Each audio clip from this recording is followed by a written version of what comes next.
even at that stage, I was at a church where I was already exalted to a position of like a communicator. And it was only because I was gifted, but my character was not like in alignment with what I was saying yet. And my discipler said, "You're on your way to being a very famous hypocrite."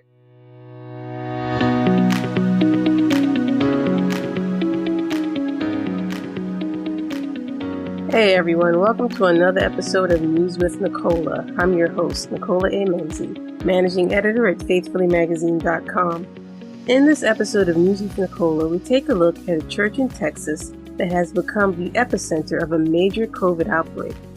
We also look at the African Methodist Episcopal Church's recent moves on same-sex marriage and take a look at strange developments in Haiti, where the president was recently assassinated in his home.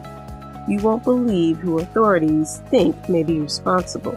And we'll hear a bit of Associate Editor Timothy Isaiah Cho's interview with author Jackie Hill Perry about her latest book on God's holiness.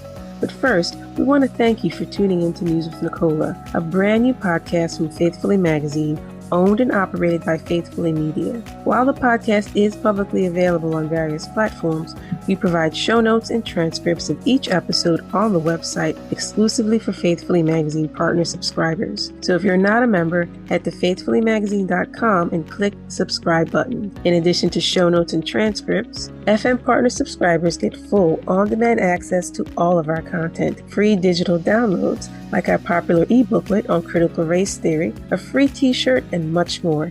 Head to faithfullymagazine.com and click subscribe. News item number 1. Texas pastor prays for mercy amid massive COVID outbreak. A church in Texas has become the epicenter of a major COVID outbreak after at least 125 cases were linked to its student ministry camp. Officials suspect it may be the COVID-19 Delta variant that is currently ravaging this church community. It's been reported that more than 400 students and adults participated in Clear Creek Community Church's Camp Creek in late June.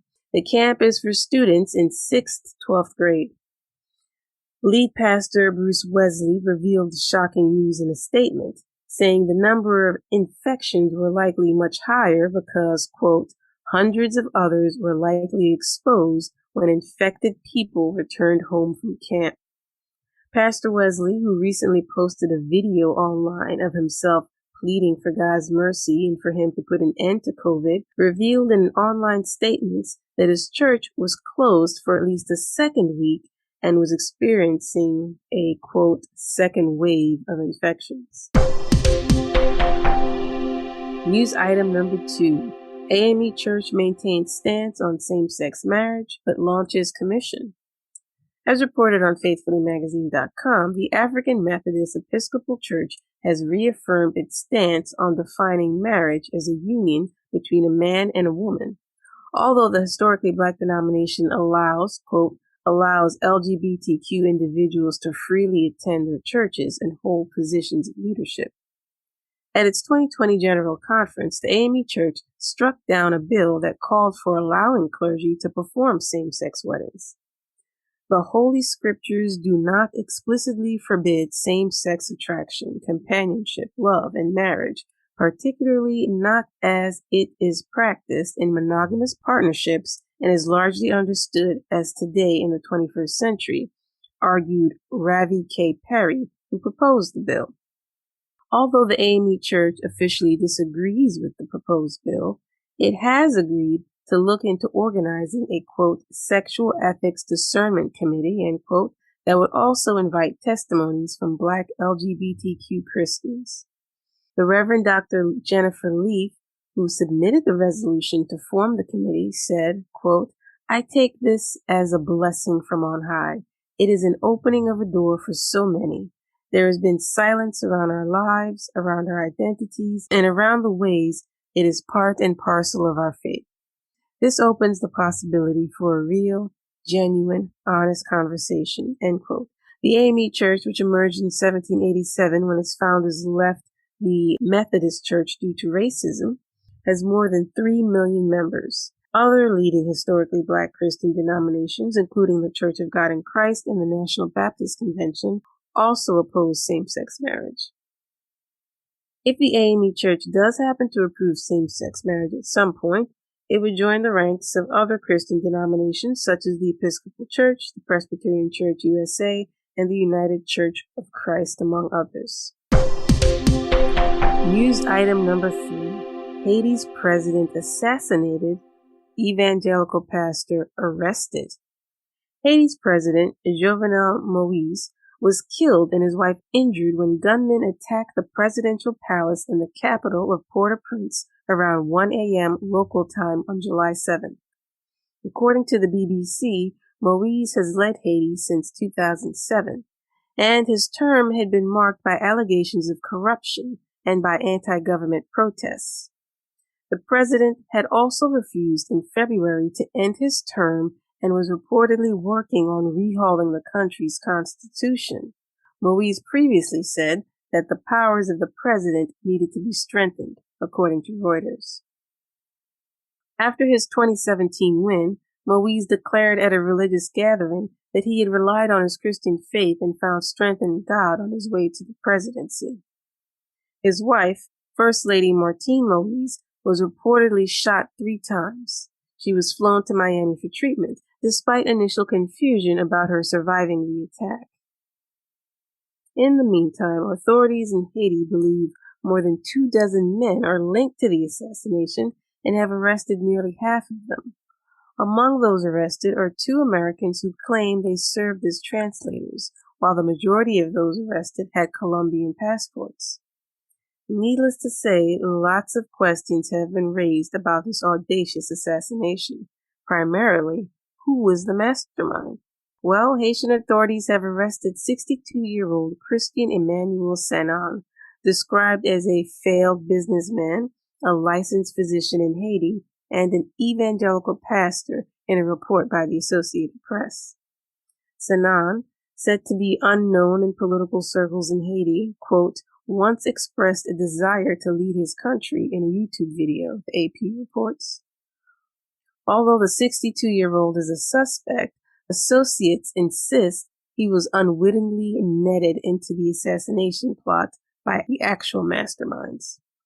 One of his friends in Florida told the Associated Press that, quote, Sanon told him he was approached by people claiming to represent the U.S. State and Justice Departments who wanted to install him as president. Reportedly, Sanon was led to believe that Moïse was going to be arrested and, quote, would not have participated if he knew the president would be assassinated. Although authorities have cited what appears to be strong evidence of his alleged direct involvement with the assassination plot, his friend claims Sanon, quote, is completely gullible and he thinks God is going to save everything. According to Time, citing the Florida Baptist Historical Society, Sanon's educational training includes studies at Midwestern Baptist Theological Seminary in Kansas City, Missouri. Time also points to a New York Times article that quotes a Haitian University professor as saying that Sanon previously told him that, quote, he was sent by God. He was sent on a mission of God to replace Moïse. You really have to read these reports to appreciate the strangeness of this development. I mean, this is not the religion angle I had been anticipating. And while the investigation is going on, the Prime Minister, the Prime Minister designate, and the Senate President are vying for leadership of the Caribbean country, which also happens to be the world's first Black republic thanks to a successful revolution against the French. Understandably, Haitians are wary of outside forces imposing their demands as the country considers how to move forward. As Vox reports, some Haitian civil society groups are not interested in seeing an election this year and would like the U.S. and other countries to respect it as a nation. Before signing off, I want to drop a couple of other news items on your lap, like Bill Cosby's recent release from jail. Now, Cosby was not declared innocent when the Pennsylvania Supreme Court overturned his sexual assault conviction on June 30th.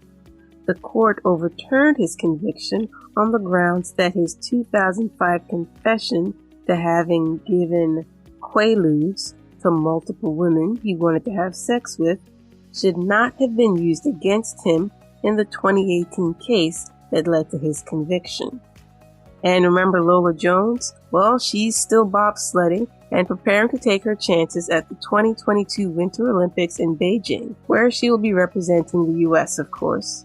She's also got a new memoir out in which she shares how she overcame her tremendous loss in the hurdles competition during the 2008 Summer Olympics. The book is aptly titled, Over It, How to Face Life's Hurdles with Grit, Hustle, and Grace. And People magazine had a nice catch-up article with Jones, who explains how her Christian faith helps her get through tough times. The article also happens to note that, yes, Jones is still committed to remaining a virgin until marriage. As Jones, 38, told People, quote, "That definitely has hurt my dating life for sure. It's considered old-fashioned, but it's something I want to do to honor my future spouse." Have you heard about the former youth pastor who was sentenced to more than 1,000 years in prison for sexually abusing young boys? Paul Edward Acton Bowen tried to get the Alabama Supreme Court to review his case, but they said we don't want to hear it. So he will be incarcerated at least until the year 2980, which luckily for him will not spill into eternity. Or maybe it will, only God knows. Head to faithfullymagazine.com for more on some of these stories. I want to turn your attention to this really well-written opinion analysis piece by Laura Ellis over at Baptist News Global. Ellis writes about the need for Christians to unearth and acknowledge our role in the cultural genocide of Native Americans via residential boarding schools. Now, if you listened to my previous episode of News with Nicola, you would have learned about discoveries of nearly 1,000 unmarked and mass graves discovered at residential boarding schools sites in Canada. The U.S. government has since announced its own intent to investigate indigenous boarding schools here in the States. Now, Ellis writes, there needs to be more awareness, research, and truth-telling on harms committed against Native Americans in the name of the Christian God. And while it is unclear exactly how many schools and how many children were affected by this Christian and government creation, there is evidence Baptists were involved. That's what Ellis writes, but of course, in fact, various Christian denominations received money from the government to run these schools, which were rife with abuse and in some cases experimentation on Native children. Of course, this was all in an effort to, quote, civilize Native Americans, which actually meant converting them not to Christianity so much as to whiteness or European standards. Please, make time to read Ellis's analysis and sit with it, and do a bit of research on the history of indigenous boarding schools in America. Now, you can find a link to it on faithfullymagazine.com, where we provide a clipping of Ellis's article. And officials in Charlottesville, Virginia have finally taken down monuments of Confederate generals Robert E. Lee and Stonewall Jackson, almost exactly 4 years after white supremacists and neo-Nazis descended on the city to protest removal of such statues in 2017. I'm sure you remember the racist and anti-Semitic Unite the Right rally that left dozens of people injured and counter-protester Heather Heyer dead. And finally, I'll leave you with a brief excerpt from our associate editor, Timothy Isaiah Cho's recent interview with Jackie Hill Perry about her latest book, Holier Than Thou, How God's Holiness Helps Us to Trust Him. Jackie Hill Perry, you've written several books now for a Christian audience, including Gay Girl, Good God, a Bible study on Jude. Why did you decide to choose to write a book on the topic of God's holiness? Yeah, curiosity, really.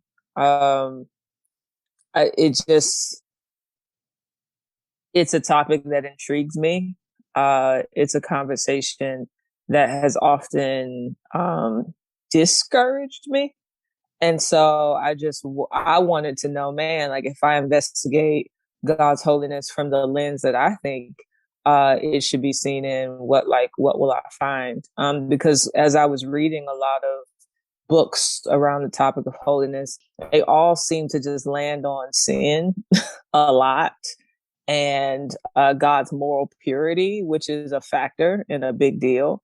But it's like, man, I'm reading these books more introspective and disheartened by my inability to please God than I am captivated by the beauty of God as seen in his holiness. And so I just wanted to take it from another angle, which is I think holiness is much bigger than a conversation just about my sinfulness and God's righteousness. So that's why.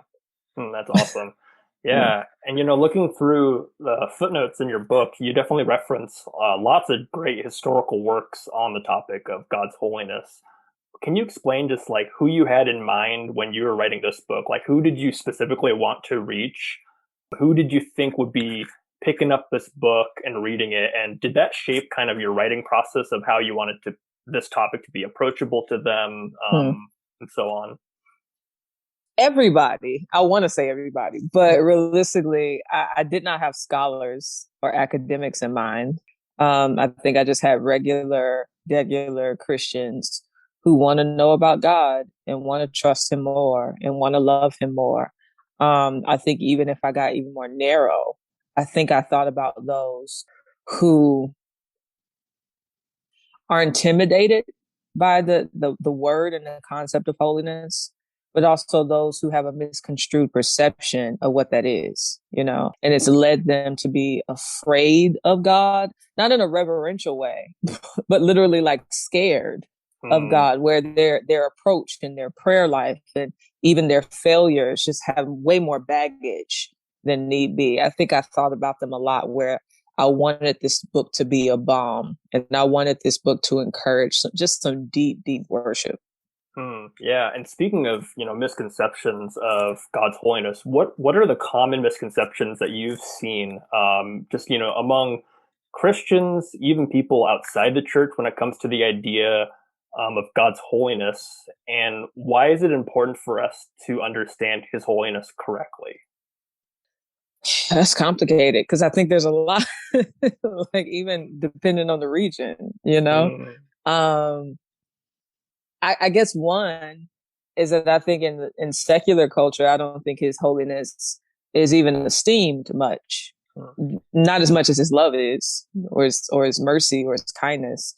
And so I do think that there's a misconception that seeing that his holiness permeates all of his ways and all that he does.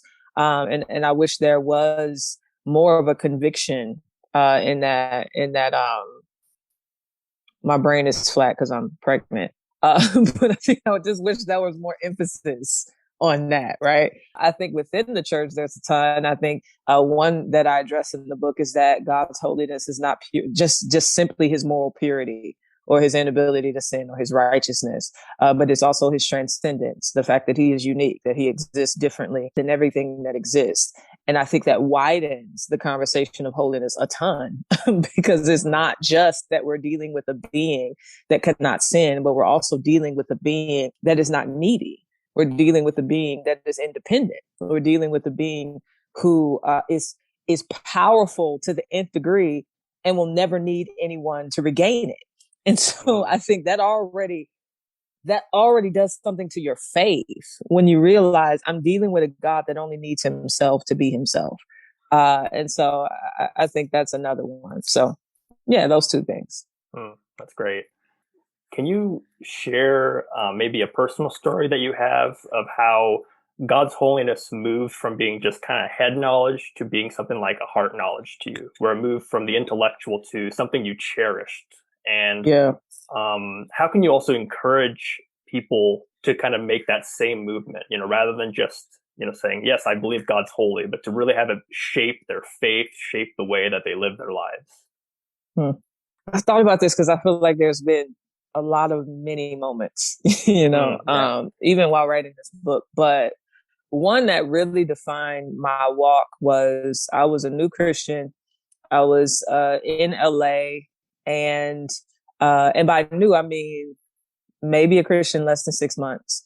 And anyone that knows me knows that, I deal with same sex attractions. And so I had met this girl at the church, and me and her started to talk. And I just kind of made it up in my mind, you know what? I'm going to just be gay for a couple of weeks and then I'm going to repent.